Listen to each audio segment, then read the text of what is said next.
2022년 12월 16일 금요일 금요 예배에 참여하신 여러분을 축복합니다. 수요 예배와 금요 기도회는 구약의 시가서를 중점적으로 다루고 있는데요. 욥기에 이어 두 번째 구약의 시가서인 바로 시편을 보고자 합니다. 이번 수요일에 시편 3편을 보았죠. 오늘은 시편 4편을 살펴보려고 합니다. 함께 읽을 본문의 말씀은 시편 4편 1절로 8절 말씀입니다. 제가 받들어 봉독하겠습니다. 시편 4편 1절로 8절 말씀입니다. 내 의의 하나님이여, 내가 부를 때 응답하소서. 곤란 중에 나를 너그럽게 하셨사오니 내게 은혜를 베푸사 나의 기도를 들으소서. 인생들아, 어느 때까지 나의 영광을 바꾸어 욕되게 하며 헛된 일을 좋아하고 거짓을 구하려는가? 여호와께서 자기를 위하여 경건한 자를 택하신 줄 너희가 알지어다. 내가 그를 부를 때에 여호와께서 들으시리로다. 너희는 떨며 범죄하지 말지어다. 자리에 누워 심중에 말하고 잠잠할지어다. 의의 제사를 드리고 여호와를 의지할지어다.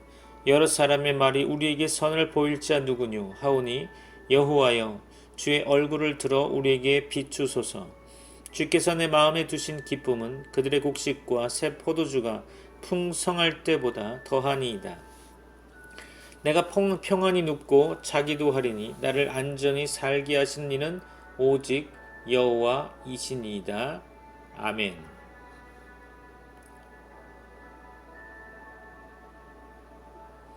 시편 4편은 신뢰시로 분류될 수 있습니다. 이 시는 4절에 잠자리에 누워와 8절에 눕고 자기도라는 말이 언급되는 것으로 보아 저녁 기도로 보여집니다. 이 시는 세 부분으로 구분할 수 있죠. 1절과 2절에서 5절 그리고 6절에서 8절입니다. 1절에서는 간구라는 내용이 나오고요. 2절로 5절까지는 힘있는 자를 향한 경고성 권면, 6절로 8절까지는 신뢰 고백으로 구성되어 있습니다. 시편 4편은 다윗의 시로서 우리에게 참으로 많은 감동과 교훈을 주고 있죠. 그래서 성자 어거스틴은 그의 참회록에서 시편 4편을 읽을 때마다 성령의 감동을 느낀다고 고백하면서 이 시는 다윗의 시이자 자신의 시라고 고백하고 있습니다. 시편 3편과 4편은 서로 짝을 이루는 시로서 3편은 아침의 노래로 4편은 저녁의 노래로 분리웁니다. 이 시들은 다윗이 그 아들 압살롬의 반란을 피해 다니면서 하나님께 간구했던 기도요, 감사의 고백입니다. 그런데 주목할 것은 본문의 말씀은 다윗의 고백만이 아니라 바로 우리들의 고백이 되어야 한다는 거죠. 다윗에게 곤란이 있었던 것처럼 우리도 곤란한 일을 많이 만나게 된다는 것입니다. 우리 인생은 이 땅에서 사는 한 늘 곤란을 당하게 되죠. 오늘 본문 1절에 보면 곤란 중에라는 말이 나오죠. 이 곤란이란 말은 영어로 디스트레스라는 말로 사람의 고뇌와 비통한 일, 비탄스럽고 고민스러우며 걱정거리가 되는 것을 말하고 있습니다. 즉 자신으로서는 처리하기가 어려운 일을 말할 때 쓰는 말이죠. 그렇습니다. 우리가 세상을 살다 보면 때때로 재물의 곤란을 당할 수 있죠. 건강의 곤란을 당할 수 있습니다. 사업의 곤란을 당할 수도 있겠죠. 가정의 곤란, 자식의 곤란, 이성의 곤란, 지식의 곤란 등 여러 가지 형태의 곤란을 수시로 당하며 살아갑니다. 그런데 오늘 본문에 보면 이러한 곤란 가운데서도 너그러운 생활을 하고 마치 곡식과 새 포도주로 풍성할 때의 생활보다 더 기쁨을 그 마음에 누리고 있다는 거죠. 그것은 하나님께서 다윗에게 풍성한 은혜와 기쁨을 주셨기 때문입니다. 그러기에 다윗은 곤란 중에서도 하나님께서 주신 기쁨이 넘치고 있는 거죠. 심령 깊은 곳에서부터 차고 흘러넘치는 신앙의 기쁨이 넘치고 있는 것입니다. 이러한 기쁨은 이 세상의 물질적인 풍성함으로 인하여 누리는 기쁨과는 비교할 수 없는 큰 기쁨인 거죠. 그러면 우리가 곤란 중에서도 해야 할 일이 무엇일까요? 첫 번째로 곤란 중에서도 우리가 해야 할 것은 기도해야 한다는 거죠. 본문 1절에서 내 의의 하나님이여 내가 부를 때에 응답하소서 곤란 중에 나를 너그럽게 하셨사오니 나를 긍휼히 여기사 나의 기도를 들으소서라고 말씀하고 있는 것처럼 다윗은 곤란 중에서도 하나님께 기도했습니다. 여기에서 기도라는 말은 히브리어로 테필라라는 단어를 쓰고 있는데요. 생활 가운데서 일어나는 여러 가지 상황에 대처해서 신자들이 취하는 하나님과의 교제의 한 형태를 말하고 있는 듯합니다.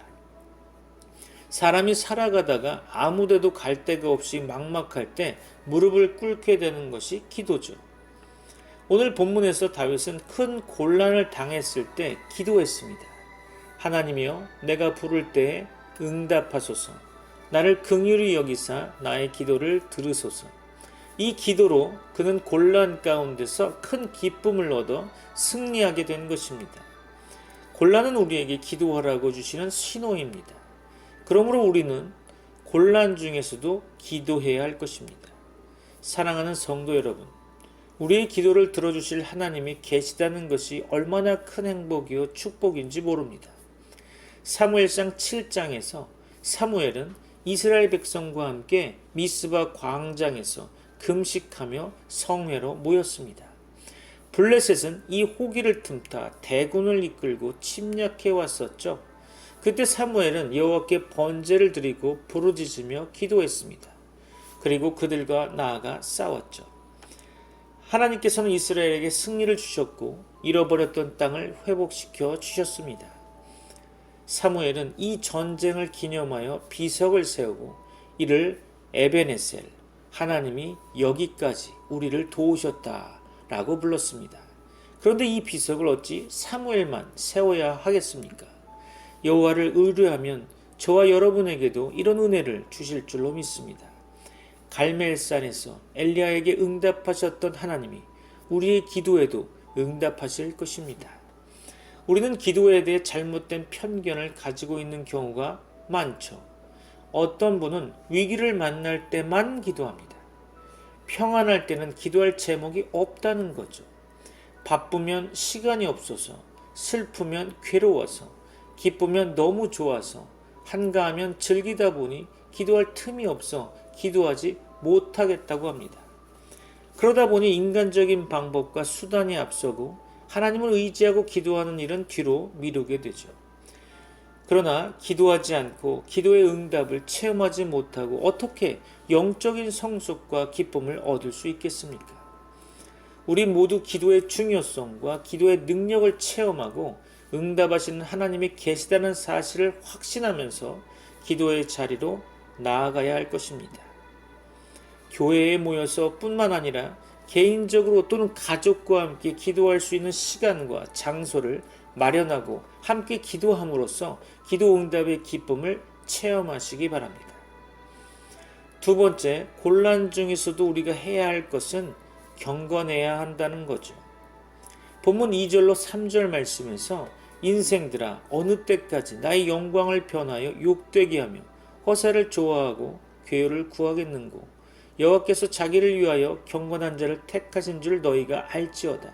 내가 부를 때에 여호와께서 들으시리로다 라고 말씀하고 있는 것처럼 곤란을 당할 때 어떤 사람들은 하나님의 영광을 욕되게 하고 헛된 것을 경영하고 거짓된 것을 추구하지만 다윗은 그렇게 하지 않았습니다. 곤란 중에서도 경건했던 거죠. 경건함을 유지하려고 몸부림쳤던 것입니다. 왜냐하면 다윗은 경건한 중에서 기도하는 성도의 기도를 하나님께서 응답을 주신다는 것을 알고 있었기 때문이죠. 여기서 말하는 경건이라는 말은 히브리어로 하드시라는 말인데요. 하나님께 대한 온전한 경배심이나 하나님께 대한 온전한 생활 태도를 말합니다. 경건한 사람은 허사를 좋아하지 않습니다. 본문 2절에 허사라는 말은 히브리어로 리크라는 단어를 썼는데요. 그릇에 든 것을 비워버리는 행위, 어떤 일을 망치게 하는 해방 행위를 가리키고 있습니다. 경건한 사람은 괴율 곧 거짓된 것을 구하지 않죠. 그러므로 아무리 힘든 곤란한 일을 당했을지라도 경건함을 유지해야 한다는 겁니다. 경건함을 유지해야 한다는 거죠. 그리하면 하나님께서 속히 구원해 주실 것입니다. 세 번째 곤란 중에서도 우리가 해야 할 것은 범죄치 말아야 한다는 것입니다.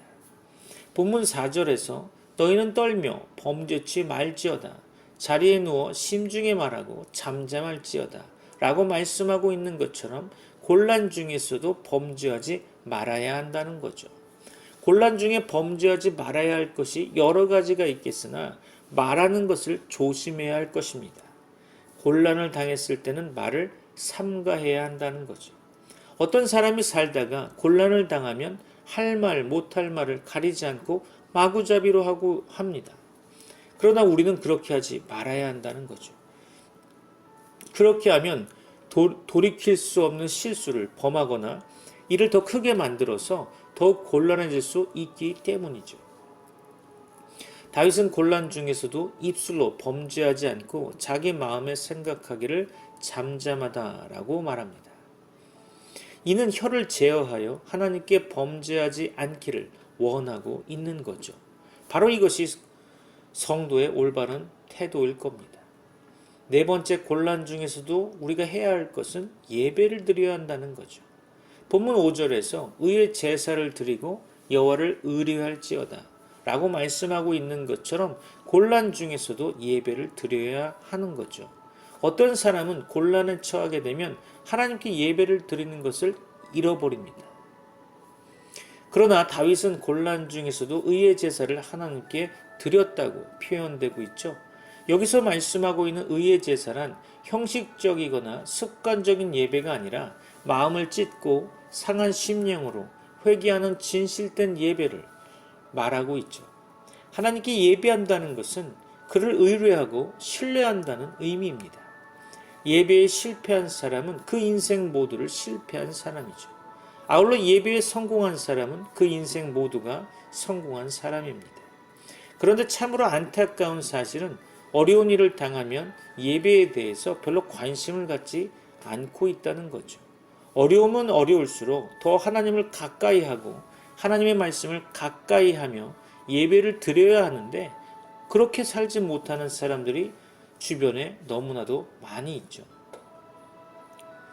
다섯 번째로 곤란 중에서도 우리가 해야 할 것은 하나님의 은혜를 입어야 한다는 것입니다. 본문 6절 말씀에서 여러 사람의 말이 우리에게 선을 보일 자 누구뇨 하오니 여호와여 주의 얼굴을 들어 우리에게 비추소서 라고 말씀하고 있는 것처럼 곤란 중에서도 하나님의 은혜를 입어야 한다는 것입니다. 하나님의 은혜를 받지 아니하면 결코 우리는 곤란을 이길 수 없겠죠. 곤란 중에서 하나님께 간절히 기도하는 다윗의 이러한 간곡한 기도는 민수기에 나타난 제사장 아론의 축복 기도를 연상케 하죠. 여호와는 내게 복을 주시고 여호와는 그 얼굴을 내게 비추사 은혜 베푸시기를 원하며 여호와는 그 얼굴을 내게로 향하여 드사 평강 주시기를 원하노라. 여기서 말하는 얼굴을 들어 비추어 달라는 것은 하나님께서 관심을 기울이사 구원의 은총과 축복을 베풀어 달라는 기도입니다. 그러므로 우리는 곤란 중에서도 하나님의 은혜를 간구해야 하겠죠. 하나님의 은혜를 달라고 기도해야 할 것입니다. 그렇다면 곤란 중에서도 하나님을 의지한 성도에게 주시는 축복은 무엇일까요? 첫째로 곤란을 이길 수 있도록 마음의 기쁨을 주시는 거죠. 본문 7절에서 주께서 내 마음에 두신 기쁨은 저희의 곡식과 새 포도주의 풍성할 때보다 더하니이다 라고 말씀하고 있는 것처럼 곤란 중에서도 하나님을 의지하고 의뢰하는 성도들에게는 곤란을 이길 수 있도록 마음의 기쁨을 주십니다. 그런데 그 기쁨은 곡식과 새 포도주의 풍성할 때보다 더하다고 성경은 말씀하고 있죠. 이 세상에는 괴롭고 슬픈 일들도 많지만 반면에 기쁘고 즐거운 일들도 있습니다. 곡식을 추수하는 일, 새 포도주를 대하는 일은 얼마나 기쁜 일입니까? 결혼이나 취업, 자녀들의 건강과 형통 등은 우리를 즐겁게 합니다.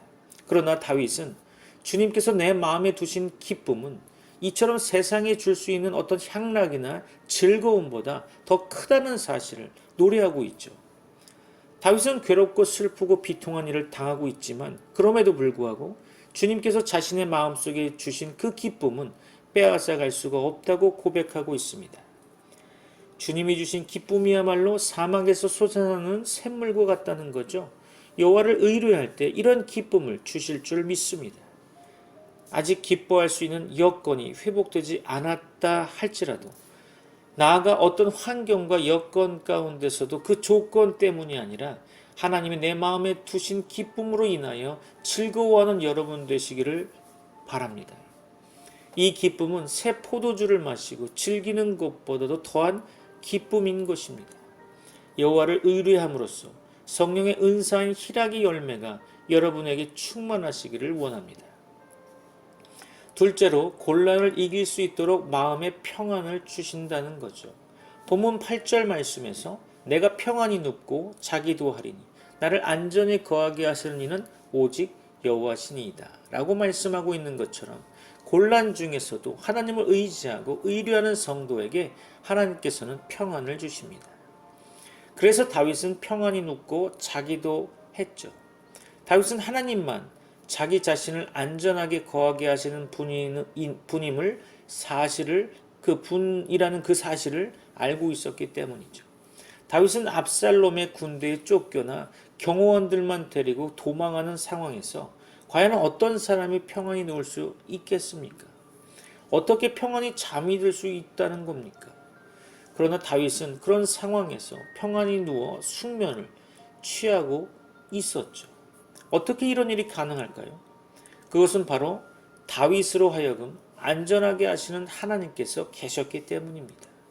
그 여호와를 의뢰하기에 원수들의 무시무시한 위협과 부끄럽고 비통한 처지에도 불구하고 평안히 눕고 잠들 수 있는 것이었죠.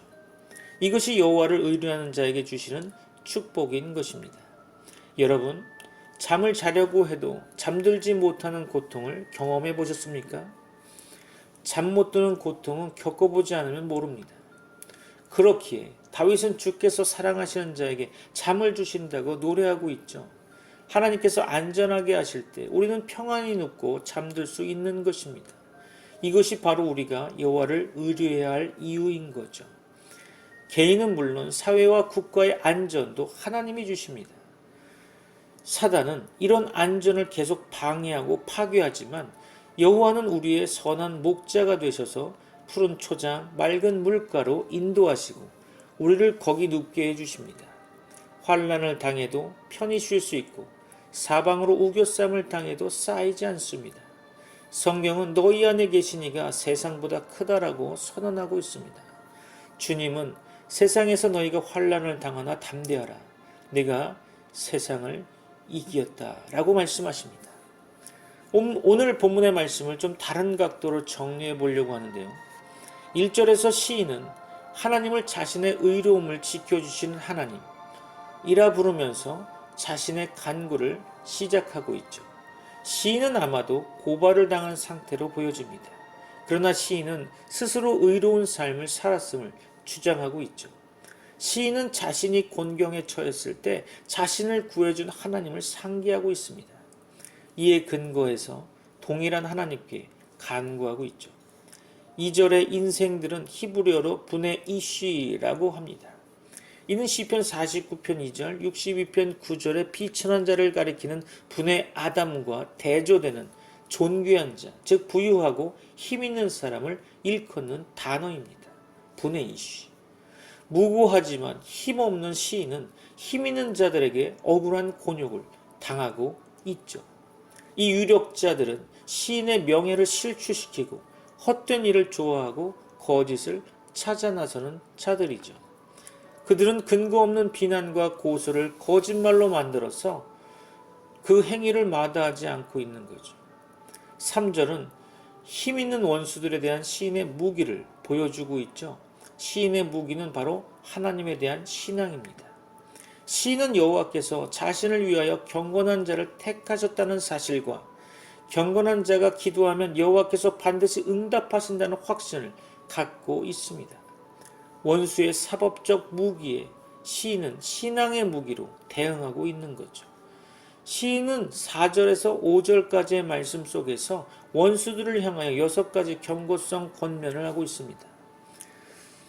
첫 번째로 떨며, 두 번째로 범죄하지 말지어다, 세 번째로 자리에 누워 심중에 말하고, 네 번째로 잠잠할지어다, 다섯 번째로 의의 제사를 드리고, 여섯 번째로 여호와를 의지할지어다. 이는 번역하면 하나님을 두려워하며 힘없는 자에 대한 억압을 중지하고 침상에 누워서 깊이 반성하며 더 이상 고소하지 말고 하나님과 올바른 관계를 회복하며 하나님을 의지하고 신뢰하라는 것이죠.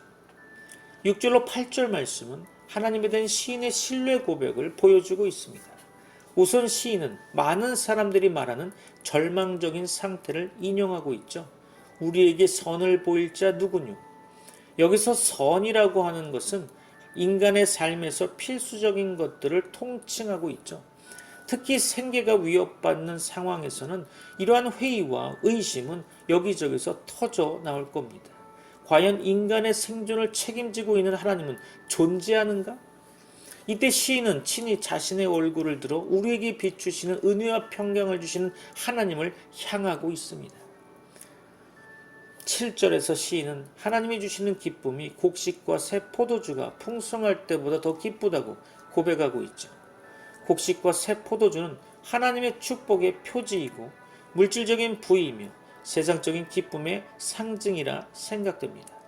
그러나 시인은 물질이 주는 기쁨보다 하나님이 마음에 주시는 기쁨이 더 크다고 확신하고 있는 거죠. 마음의 내적 상태가 외적인 물질적 상태보다 더 중요한 법입니다. 이 기쁨은 하나님을 믿고 의지하는 경건한 자에게 주어지는 선물로서 일시적인 기쁨이 아니라 누구도 빼앗을 수 없는 영구적인 기쁨인 거죠. 이어서 분위기는 급반전됩니다. 이 시는 절박한 간구로 시작했으나 하나님 안에서만 누릴 수 있는 평안한 잠과 안전한 머무름에 대한 확신으로 끝나고 있죠. 이 시편은 진정한 기쁨과 평안이 무엇인지를 가르쳐 주고 있습니다. 그것은 하나님이 우리의 마음에 두시는 기쁨이라는 거죠. 물질적 축복의 기쁨보다 마음에 담긴 영적 기쁨이 더 소중하다는 것입니다. 그래서 예수님은 내가 주는 평안은 세상이 주는 것과 같지 않다고 하셨죠. 이제 말씀을 맺을까 합니다. 사랑하는 성도 여러분, 인생의 삶은 곤고함이나 곤란의 연속입니다. 그러므로 끊임없는 기도와 간구는 당연한 거죠. 평화는 사람의 외부에 있는 것이 아닙니다. 사람의 내부, 즉 심령에 존재하는 거죠. 하나님을 향한 우리의 의지가 확고하고 순종적이면 가장 격심한 고통이나 곤란 속에서도 평화를 누릴 수 있는 것입니다. 많은 사람들은 비를 달라고 기도한 후에 물통 뚜껑을 열어두지 않습니다. 그래서 받질 못하는 거죠. 여러분들이 세상을 살아가는 동안 곤란을 당했을 때 기도하십시오. 그리고 물통의 뚜껑을 열어두십시오. 주께서 여러분들의 마음에 큰 기쁨과 끊임없는 평안으로 늘 함께 하시기를 주님의 이름으로 축원합니다. 기도하겠습니다. 지금은 우리 주 예수 그리스도의 은혜와 하나님의 사랑과 성령님의 교통하심이 곤란을 당할 때 늘 기도로 승리하는 주의 백성들에게 이제부터 영원까지 함께 있을지어다. 아멘.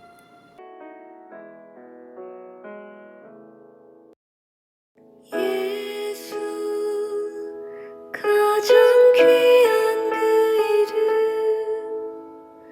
이름 예수 언제나 기도 들으사 오 예수 나의 손 잡아주시는 가장 귀한